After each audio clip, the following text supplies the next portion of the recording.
Okay, so our final reading assignment for this semester, for this class, was in Krasner, and it looked at the Stanislavski system and how it's affected so many different aspects of the American acting scene, the theater scene.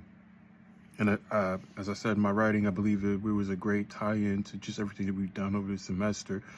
And I really enjoy looking at the chapter from the standpoint of seeing just how so many people that we've ultimately read about, and the few that we haven't read so much about or heard so much about, how they talked about, in their own words, how Stanislavski's system affected them.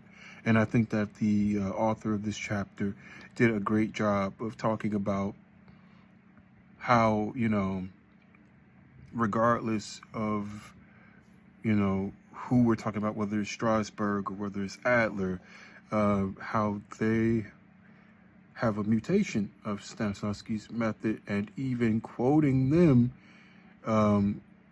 in which they admitted that, that their approaches were based in the Russians' ideas, but include their own additions.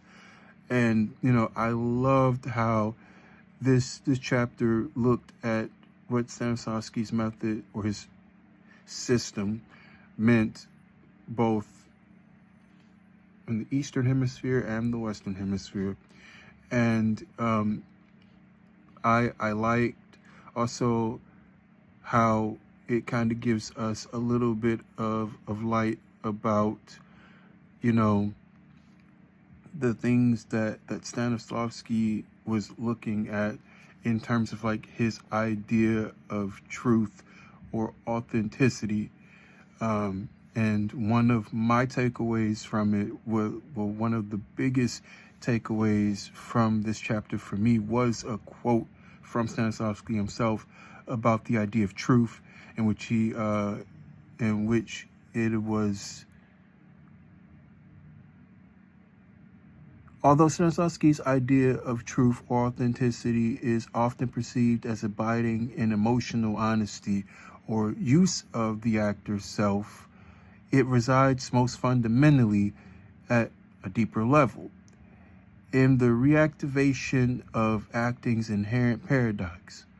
If the actor as a human being always coexists with the performed personal character creation, then only a theory that accommodates both aspects, the human being and character, can be true to the actor's experience. And I just thought that was crazy powerful. And then the other takeaway that I had from this was another Stanislavski quote, which was, an actor cannot be merely someone, somewhere, or at some time or another. He must be I, here, and today. And I think you can find a bit of that you find a lot of that in what Adler does, and what Meisner does, and what Strasberg does in their own ideologies and methods, right? And the things that they taught. So again, I think that this chapter was a great tie-in to everything that we've learned.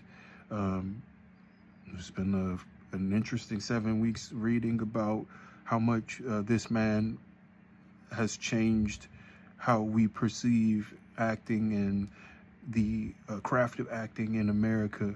And it started in Russia in the late 1890s, and we're still on it today. So